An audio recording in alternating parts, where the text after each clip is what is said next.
Greetings and salutations, my friends. Tish! Hey girl, what's up? What's up?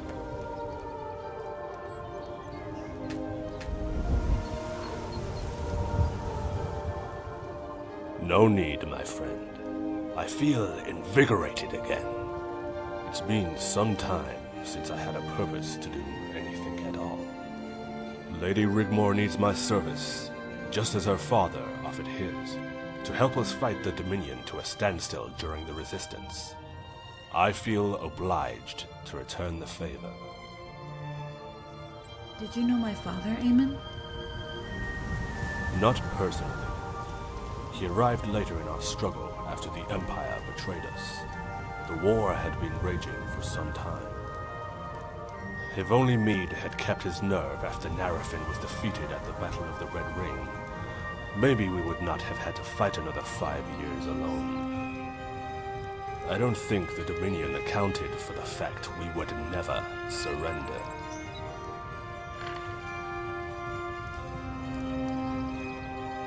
After we crossed the desert, we regrouped in Skaven.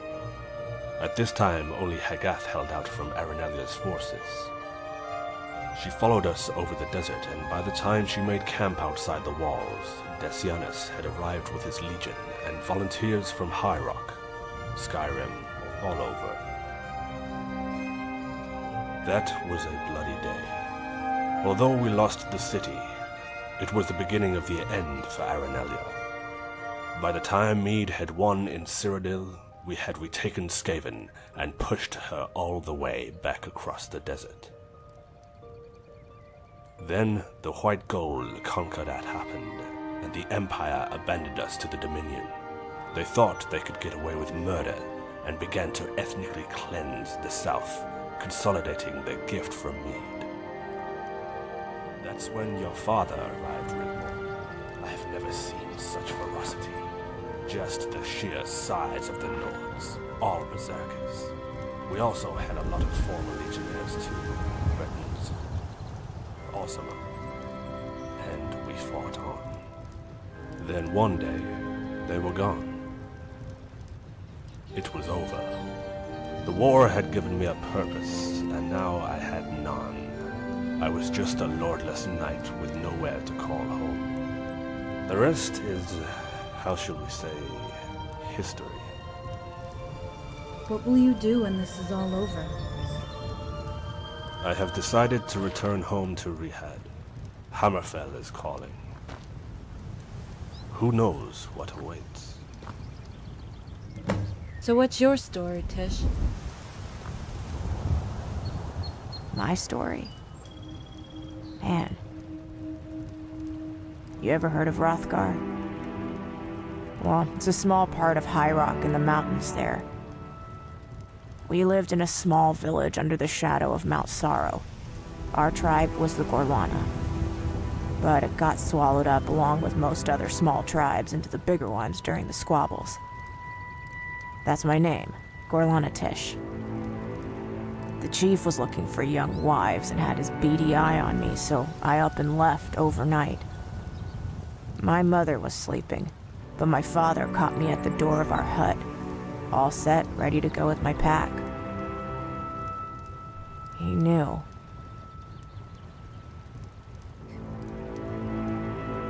He never said a word. He just grabbed my face in one hand, lifting me onto my toes,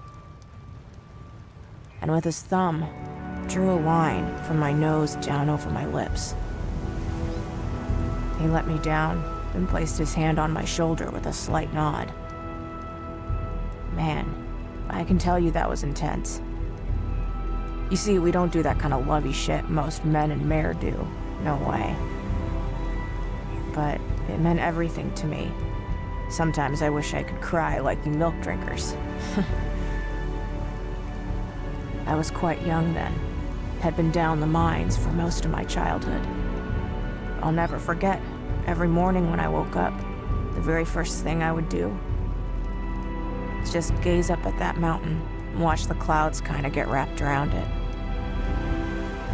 Yeah, Mount Sorrow. I'll have to go back there someday. What about B? You know, Bersalak. How did you meet him? Was it on the battlefield? No, nothing like that. It wasn't long after I left the Blades. You were in the Blades? Yeah, but I don't talk about it, okay? Okay.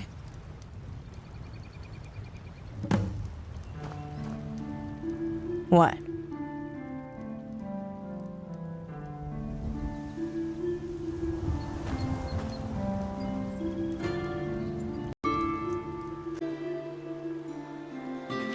I was crossing over the border from here, from Cyrodiil into Skyrim. It was quite high up in the Gerald Mountains, and man, it was so cold.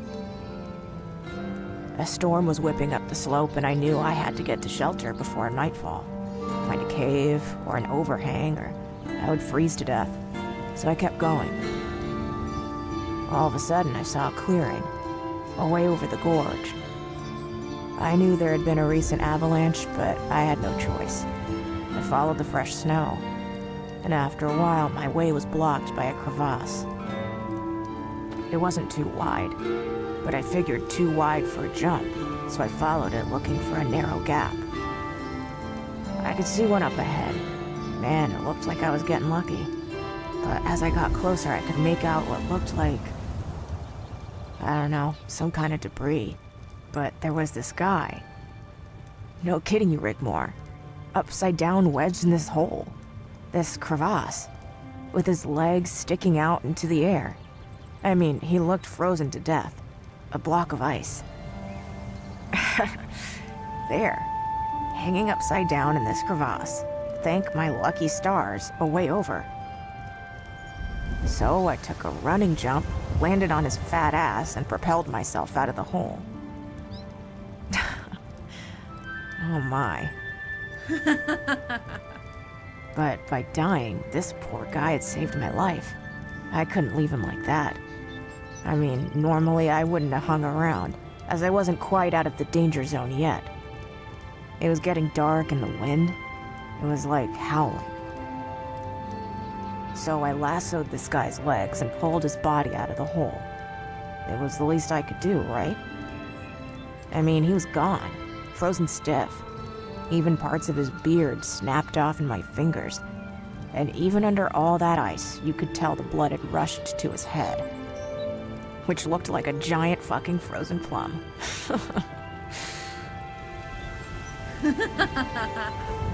I didn't have time to stay around, or I'd be joining him. So anyway, sometime later, as I was coming down the mountain, I ran into about 8 or 9 bandit marauders looking for a quick septum.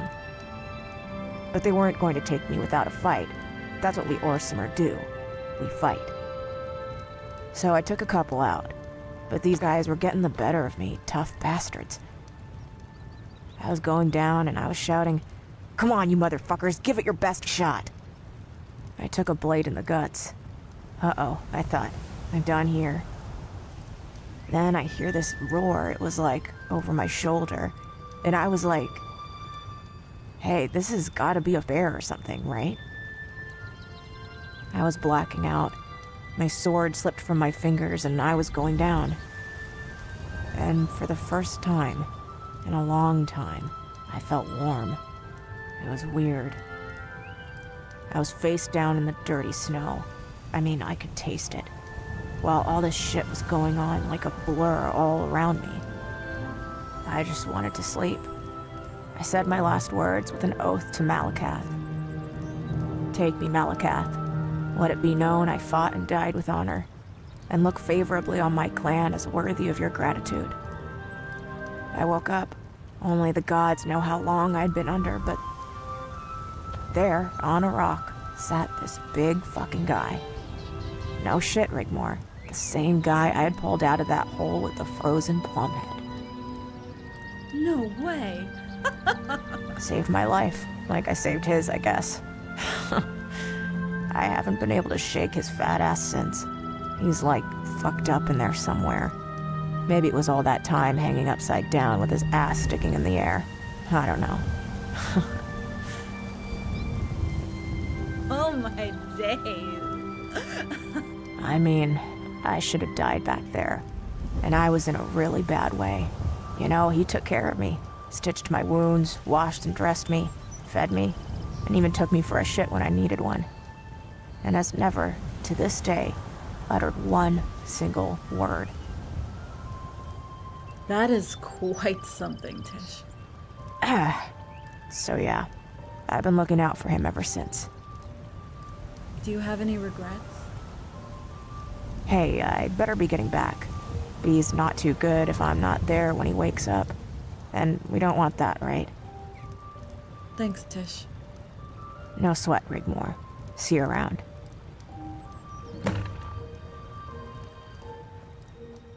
Yeah. I could sleep for 100 years.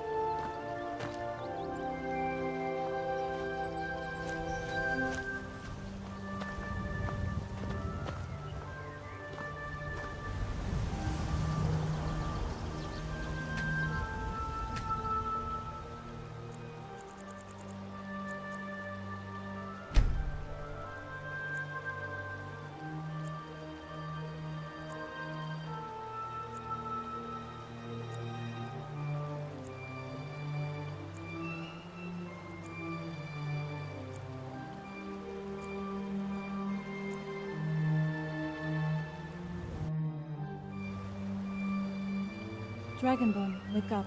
It's time to go.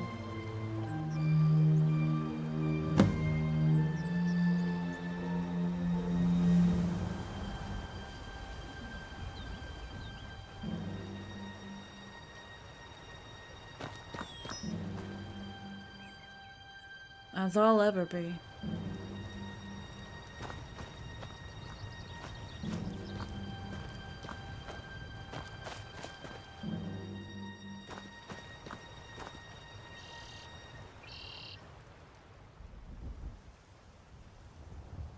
I'm sorry, what? Are you sure?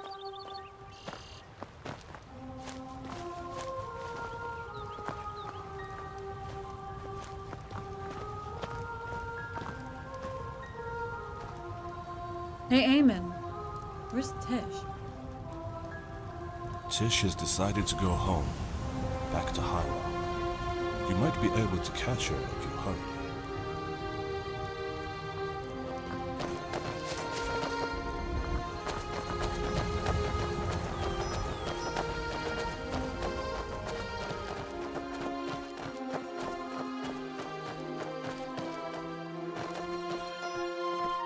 Tish! Wait! Hey, girl. What's up? Where are you going? Bruma has been good to us. We don't want to outstay our welcome. Tish, please. Won't you stay? Rigmor, don't do this to me.